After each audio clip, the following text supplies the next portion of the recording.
My name is Bai Long, and this is Prepping for Beginners. In 2020, we had some crazy things happen that demonstrated that I wasn't prepared in case of an emergency.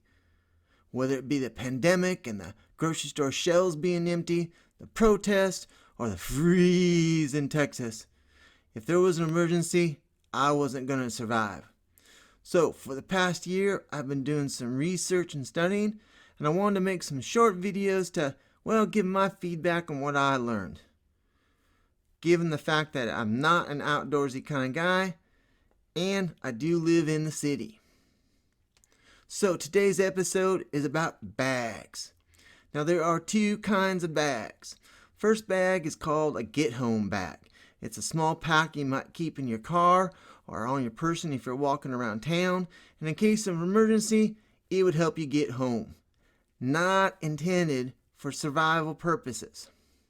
Now, the second type of bag is a bug out bag. No, there's not worms and ants in the bag. Basically, it's a bag like this one where all your emergency stuff is in one location. So if something happens, you grab it and you run out. So this bag happens to belong to my friend Bobcat Bob. So he's going to go over details of what he put in his and why.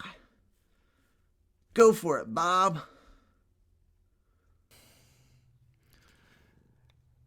Thanks, Bylong. And as he suggested, 2020 was just crazy.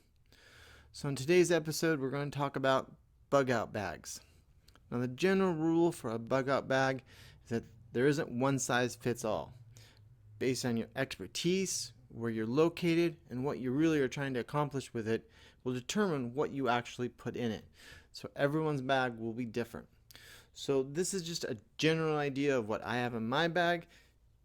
You can choose the things that you want to be in your bag. There are basically 3 ingredients, though, that should be in every bug out bag. However, before we talk about them, there are 2 items that for some reason other YouTubers really don't talk about. Extra socks. You need extra socks because if your feet get wet, it's going to take you a while for your socks to get dried, even if you have a fire going. Extra socks. And at that, extra underwear.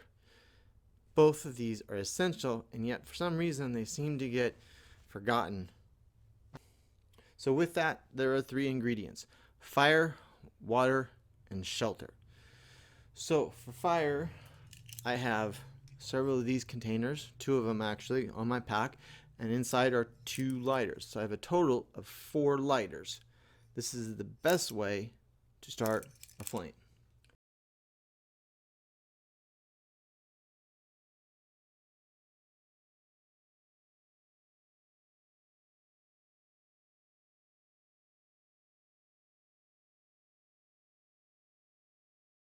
However, if I need to, I do have my spark stick so I can start a fire manually. And to help a fire get going, I do have these fire starters. They're made of wax and petroleum jelly. These things are awesome. I'm going to do a separate video with just these things because this is an incredible thing for survival. So that's my fire starting stuff. Water stuff. Now, you can go online and you can read about the straws that you can supposedly take to a water source and drink through it, and it'll filter it and it'll be great. I'm not too sure about that. And from everything that I've read, they're a little difficult to actually use and clean. So this is the same concept, but much larger. Basically, you scoop your water, fill it up, you'll compress it down, and it filters it. What's great about this is that you can actually keep the water in there until you have a chance to get a fire going and boil it. And that's the way you should be doing it. You ready to go? So that's all I have for my watering needs. Not a lot. It is a heavy item and it is big, but for water, it's kind of important to have.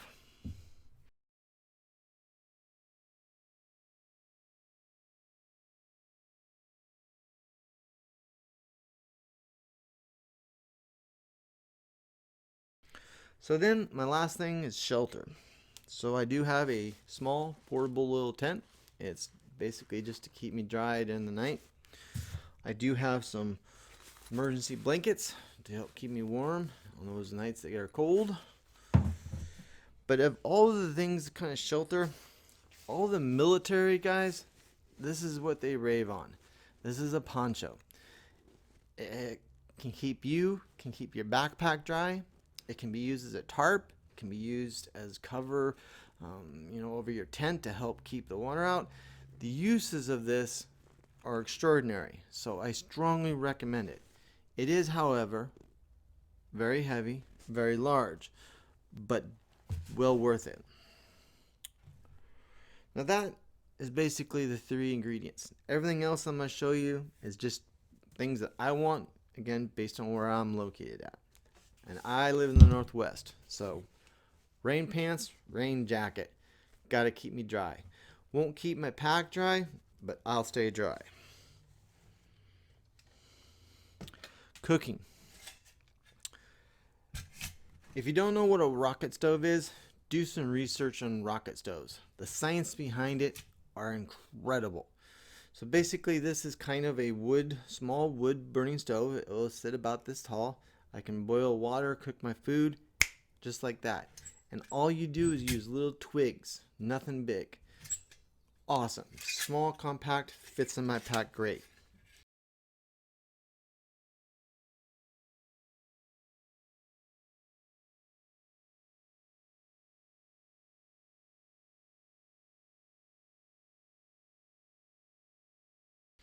To go along with that, of course, are my cooking utensils and cup, so I can boil water and cook my food, all in there.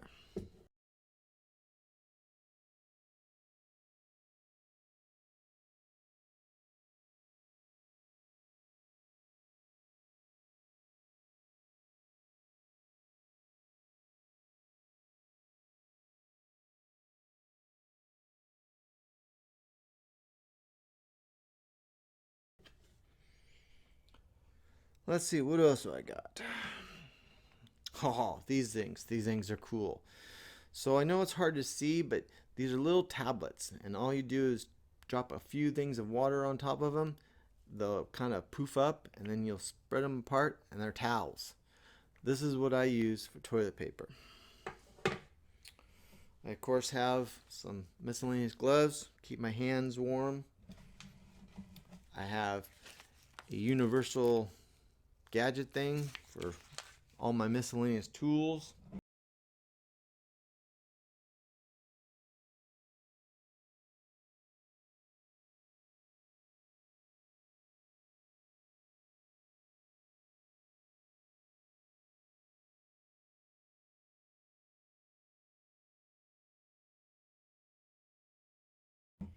Ooh, and very important, flashlights. Make sure you have Make sure you have make sure you have several flashlights. Different kinds of them. Try to get ones that will actually sit by themselves, because sometimes you need both of your hands available. In the military packs I've seen, this is a turn-in. Basically, if you were to get stabbed or shot or injure yourself really bad and the bleeding won't stop, this would help stop the bleeding. My problem is I don't know how to use these, so without some practice, I'm not sure that this is going to do me a lot of good. And medical pack. And of course, there are lots of things in here other than just medical stuff. I believe there's some pens. I believe there's a mirror. So there's some really beneficial stuff that will help me, just not in medical stuff.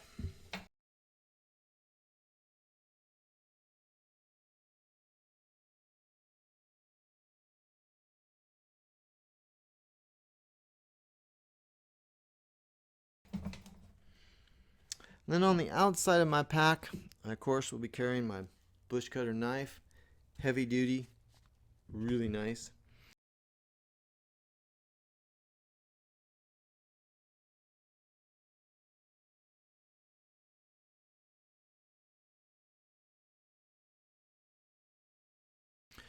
And though some people will just use the knife to cut up wood and stuff, I am going to have a small hatchet because I think this will do a much better job, and it will save the wear and tear on my knife.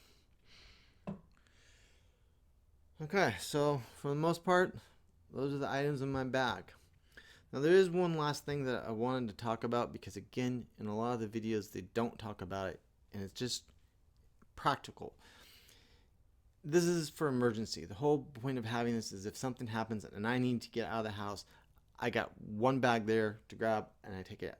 The problem is if I'm middle of the night and I'm sleeping, I'm in my pajamas or less. So what am I gonna do? Stop to find my clothes and my pants and the right shoes and the right belt? It just doesn't work that way. So realistically, I actually recommend having a second bag where you will actually put all your clothes, the shoes that you want, the belts, everything that you need, so that in case you just need to get out of the house, you can do it.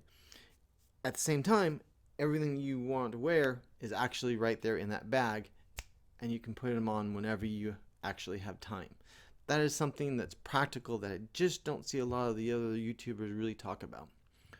So I hope that was helpful, and we'll see you in episode 2.